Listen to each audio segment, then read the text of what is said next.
Trigonometric functions के integral का एक ही सोल्यूशन है कि आप फार्मूलाज को मेमोराइज करिए और जितने भी 11th क्लास में जितने भी फार्मूलाज आपने पढ़े हैं वो सभी आपको याद होना चाहिए, जिससे कि आप इंटीग्रल के अंदर उसे इम्प्लीमेंट कर सकें। देखिए इस क्वेश्चन के अंदर आपको डायरेक्ट स्टैंडर्ड फॉर्मेट नहीं दे रखा है इंटीग्रल का, क्लियर। इसमें आपको इनको क्या करना पड़ेगा, चेंज करना पड़ेगा। तो साइन ए साइन बी कुछ फार्मूला याद आ रहा है, 2 साइन ए साइन बी, है ना।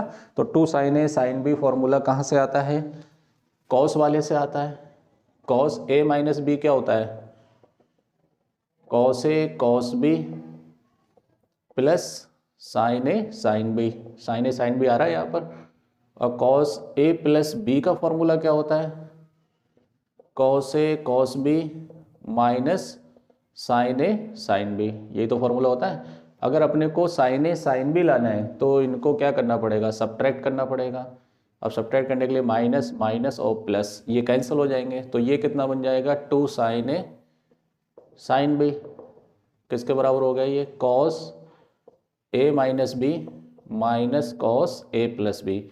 अब बताइए ये फॉर्मूला आपको याद होना चाहिए, और ये अगर आपने 11th क्लास में याद नहीं किया है तो ये क्वेश्चन आपको टफ लगने वाला है। तो फिलहाल आपको टफ ना लगे इसलिए मैंने पूरा डिटेल लिख दिया है यहाँ पर, आप लिख सकते हैं इसको। देखिए अब 2 नहीं है यहाँ पर, तो 2 से डिवाइड करिए और एक फैक्टर को बाहर ले लीजिए और 2 से मल्टीप्लाई कर दीजिए। 2 साइन 2x और साइन 3x dx, क्लियर। अब इसमें फॉर्मूला लगा दीजिए आप, बताइए 2 साइन ए साइन बी क्या होगा, cos A minus B, cos A minus B minus cos A plus B,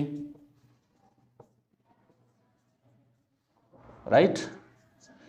ये हो गया साइन एक्स, ये हो जाएगा कॉस माइनस एक्स, और कॉस माइनस थीटा क्या होता है, कॉस माइनस एक्स होगा। कॉस माइनस थीटा क्या होता है, कॉस थीटा। तो मैं स्टेप फालतू का नहीं लिख रहा, मैं डायरेक्ट लिखता हूँ इसे, ठीक है।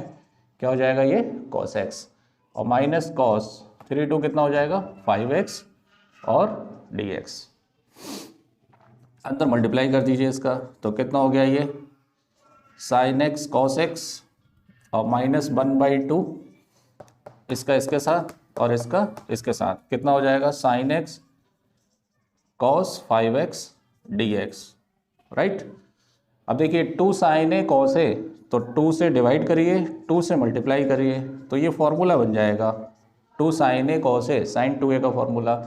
और यहाँ पर भी 2 से डिवाइड करिए और 2 से मल्टीप्लाई करिए, ये फॉर्मूला किसका बन जाएगा 2 साइन ए कॉस बी, क्लियर।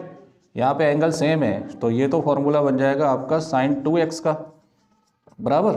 और यहाँ पर फॉर्मूला अपने को चेंज करना पड़ेगा, दिख रहा है नहीं, दिख रहा है मेरे को बताइए 2 साइन ए कॉस ए, ये कौन से फॉर्मूले में आता है, आपने फॉर्मूला पढ़ा है साइन ए प्लस बी किसके बराबर होता है, sign A cos B plus cos A sine B. मेरे भाई मैं ये इसलिए लिखवा रहा हूँ आपको क्योंकि आपका सबसे बड़ा प्रॉब्लम यही है कि आप लोग याद नहीं करते हैं चीज़ें, तभी प्रॉब्लम्स आती हैं, वरना ये फालतू का टाइम वेस्ट हो रहा है, आपको याद करना पड़ेगा ये, ठीक है। तो यहाँ से याद कर लीजिए आप। और ये क्या होता है sign A cos B minus cos A sine B, क्या लाना है अपने को 2 साइन ए कॉस बी, साइन ए कॉस बी साइन ए कॉस बी ऐड कर दीजिए, तो ये किसके बराबर हो गया 2 साइन ए कॉस बी किसके बराबर हो गया फॉर्मूला साइन ए प्लस बी प्लस साइन ए माइनस बी, यही तो होगा।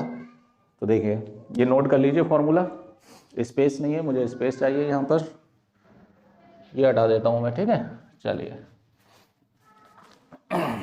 बताइए इसका इंटीग्रल यहाँ पे पहले यूज़ करिए 2 साइन ए कॉस बी, तो साइन ए प्लस बी, तो साइन ए प्लस बी प्लस साइन ए माइनस बी, और कौन हो गया ये dx, राइट। इसका इंटीग्रल क्या होगा साइन का,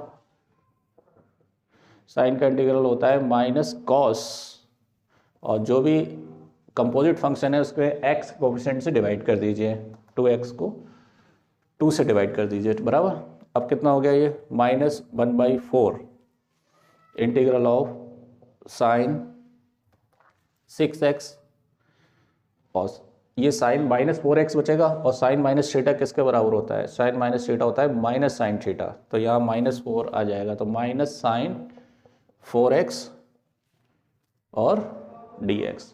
तो ये हो गया -1/8, 4 2 ज़ा 8, cos 2x -1/4, साइन का इंटीग्रल -cos 6x अपॉन 6 और माइनस माइनस प्लस 1/4 हो गया, और साइन का integral -cos 4x upon 4 + c, right.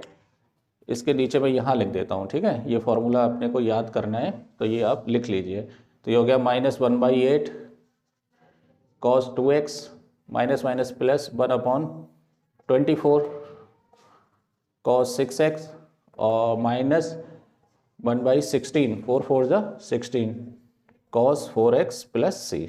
ये आंसर हो गया अपना। क्लियर, नोट कर लीजिए इसे।